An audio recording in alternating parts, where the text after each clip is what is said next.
Well, I'd just like to welcome you. Thank you so much for taking the time to speak to me here at Director's Notes and about your film, Robe of Gems, which I've already told you I'm low level obsessed with. I think it's incredible. That's amazing that you connect. For me, that's a big reward, because like to realize that you that are in Brighton, in another part of the world, connect with something that is very linked to the heart of a tragedy that's happened in Mexico for long, and for a universe that it's very far from you. Yeah.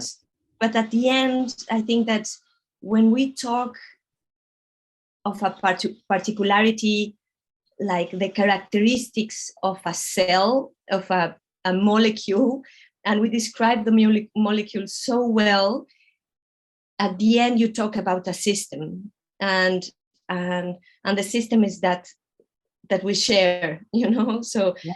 so for me, that's really, I told you by mail, it's a really big reward that you connect with the film. It's amazing for me. So this is your debut feature and you come from an editing background. Yes. So what made you want to move into the writing and directing? I think that editing is a great school, because it's a very analytic and cerebral kind of work. You have to really, really analyze the material several times.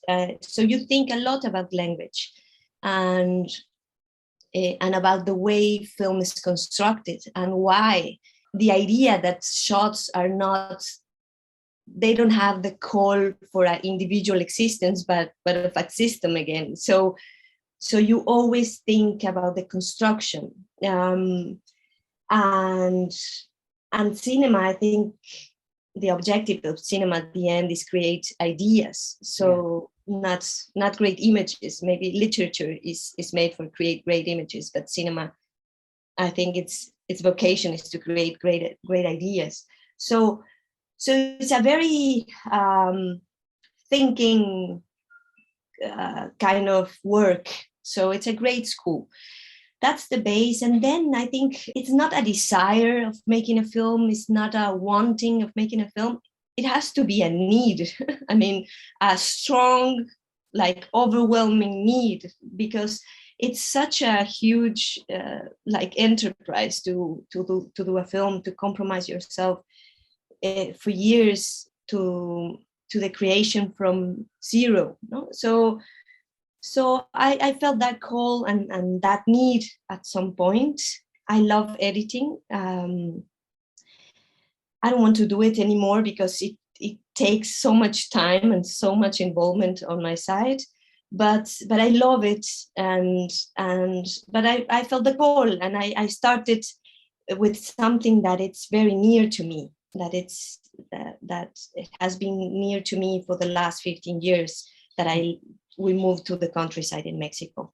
One of the most spectacular things for me is this beautiful pace that you've created that is quite slow. It's concentrating on the landscape, it's concentrating on the characters. And then you have these powerful and shocking moments of violence. How did you go about writing those in? This is the first film I do, so I'm discovering my own method, and I think each director has its own method. For me, writing was like climbing the Everest. Like it was super hard. It was like a process of surrendering, like many times. And I think that you construct a film by layers. You don't have the film in the writing. You don't have the film when you like imagine the film inside of you. You don't have the film till the end, that when the film is shared with the other and you realize the film. So you construct layers and over layers and layers and layers. So it's an intuition and a develation process somehow. So you discover the film. So that kind of thing that you're talking about, the contraposition or the pacing of the film, is something that I had found in the process. Okay. At the beginning, I had the desire of a form somehow, and I felt the form of the film, the aesthetic form somehow, and a little content of it, but that I didn't know how was exactly the pacing or the contraposition between violence and stillness. Yeah. But what I do know was that I didn't want to make a political statement, not a social statement. And I didn't have the means intellectually inside of me politically to create a discourse and to propose some solution for this.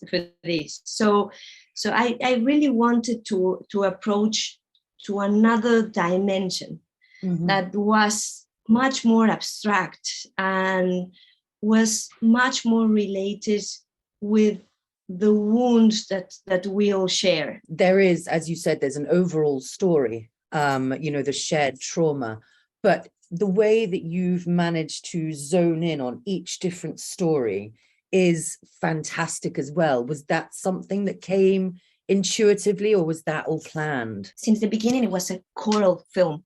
It was a many characters film. It was a kind of cloth and a tissue. I knew it was it was like that. So the construction of the film was difficult to find the equilibrium between those many characters and those lines and the tissue. So I leave behind a lot of things. So the process was to find the equilibrium and what was the essence of each character, each line. It was what was each character has to give to the entire tissue, and returning what is said, the violence and the pace, that it's like a little still and soft. I think that's like light and dark, like it's very cliche, but it's a very cliche idea, but are always contained in the same package. If you look the source of experience, the source of nature, like the two sources are there, like always. If you get really in touch with light, you will feel death. Somehow. Absolutely. You mentioned earlier about, some of your wide shots and everything, which are incredible. I mean, the cinematography is really spectacular. And one of the things I noticed as well is a lot of your shots, you've just got the back of people's heads and then you're sort of framing it around that. Why did you choose such framing? I wanted to talk about a wound that is different for everybody in Mexico, but we all share. And it's a wound that it's like based in the spiritual world somehow. And that wound is going to last for generations, I think. Yeah. So when I see to myself to write the film with that theme in my head, I thought I start constructing atmospheres more than situations, because that was my guide somehow, because I was talking of something really abstract. I realized then that the atmospheres were the queens of the narration somehow, of the experience, of the cinematic experience. So I focused myself on that. And on the other way, for me, cinema is not, we're very attached of a system that it's based in narrative and plot. But I think that cinema is about this experience that you live with the body. You live in the present with the body. and each moment represents, and each moment have a particular meaning for the body. I think the body is the only one who really experience the present, you know, like the mind is another in another place. So based on that idea, on that cinema as an experience, for me, narrative is only a part of the whole universe of cinematic world. So it was very important for me to trust all the elements of language, like to trust on the framing, to trust on the movement of the camera, of the light, and especially on sound, because sound is a really noble element, you know. It's who creates the experience at the end. Yeah. We perceive reality and physical reality and being in the world through sound. Mm-hmm. And sound is the one who starts the imagination somehow. To when you are in a dark place, all your senses start, and your imagination engine starts, because you don't see. So that was very important to me, to see from behind a complex theme.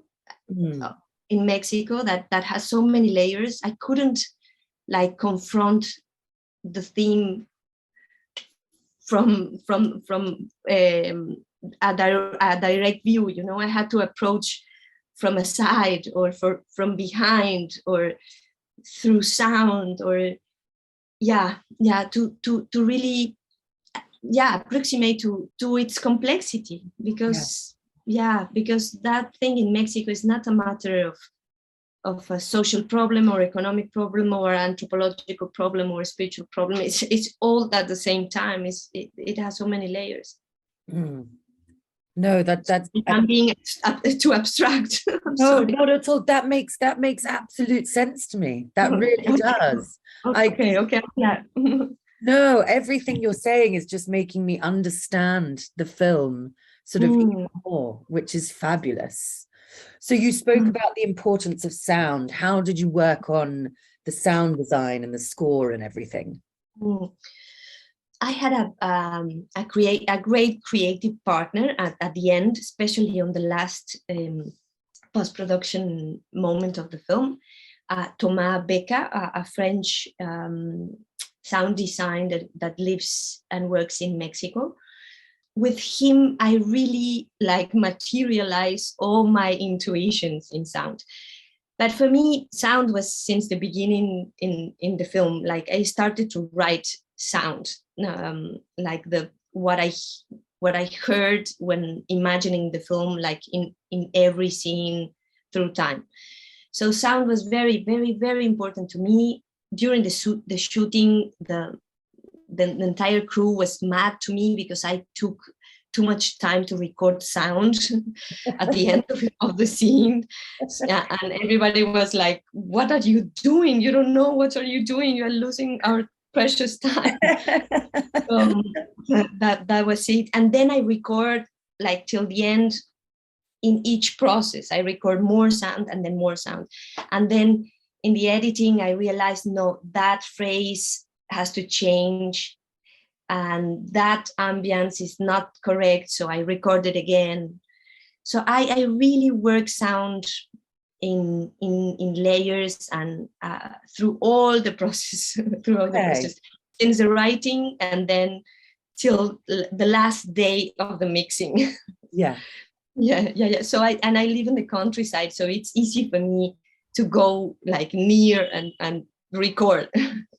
And the actors were near. I record near my house. Everything was around. So yeah, everything was really close, and I make the film with close people and close places. Yeah. So your actors, are they professional or non-professional? They are a mix. Okay. Isabel, the white woman Yeah. is she's an actress, Mhm. a television actress, Okay. and she has made films more and more the last decade. But before, she was really into television. And the young the son of the police commander is also starting Adam. an actor career. Okay. But the rest of the actors are non-actors. I work like very individually with each one of them. I think that's the casting is a very particular thing, because the casting is not like to find the best actor, the best actress, but to really find the person with whom you can open and feel absolutely in peace, to open yourself absolutely, and the other also, to find that the other is also opening and feeling absolutely comfortable with that. So to find that person, it's a process for the director too. I mean, so that was a long process. I drove like from town to town a lot for months around my house.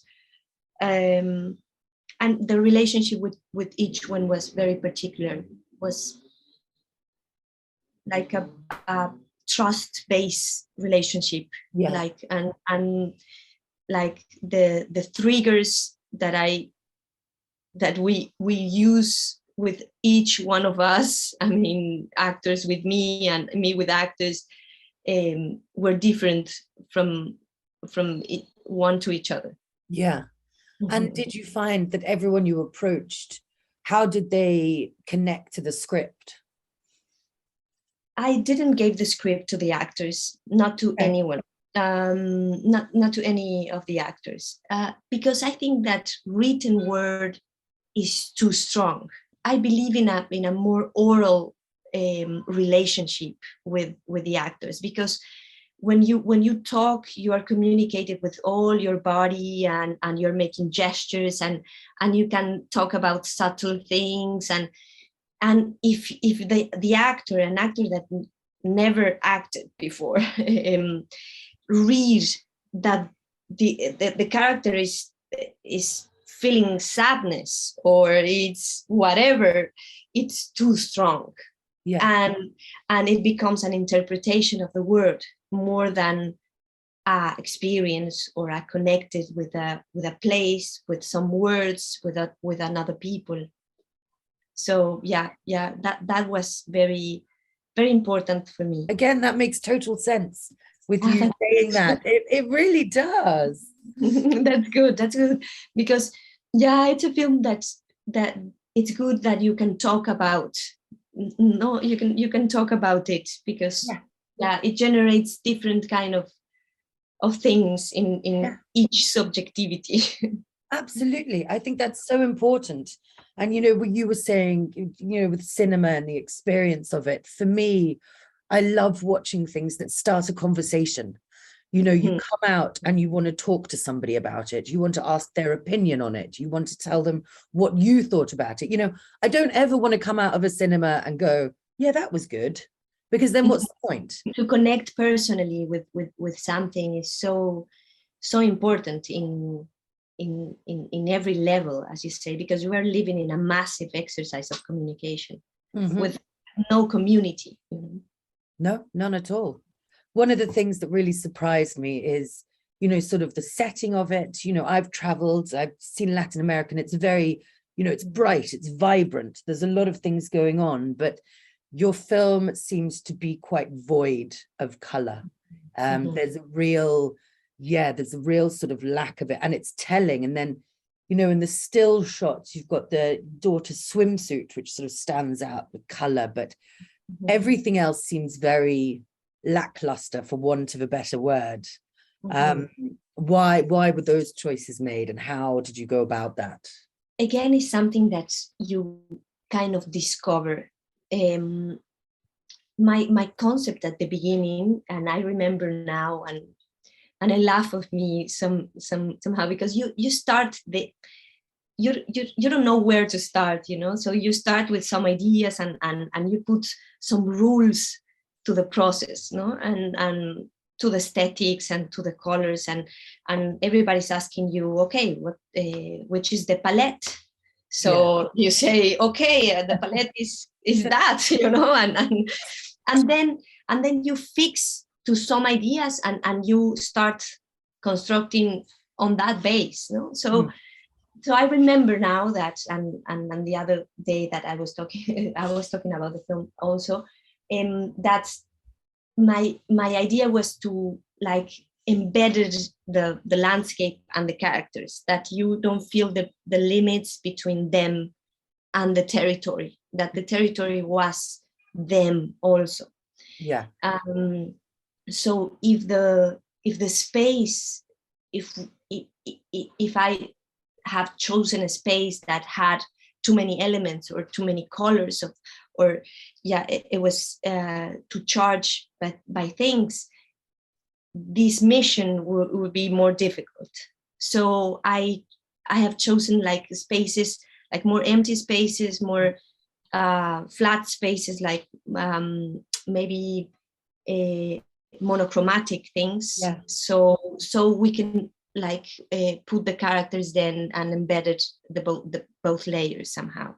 So that was the idea at the beginning, and then of course the film started to construct, and that layer was on the base, and then another layers come on the top.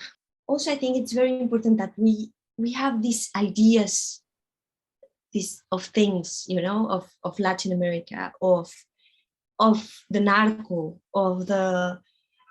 and it's very important to deconstruct our ideas. I think we are in a time of deconstruction concepts and legacies and names, and so it's very important that we approach things with no preconceptions, you know, like trying to rewrite the meaning of things somehow.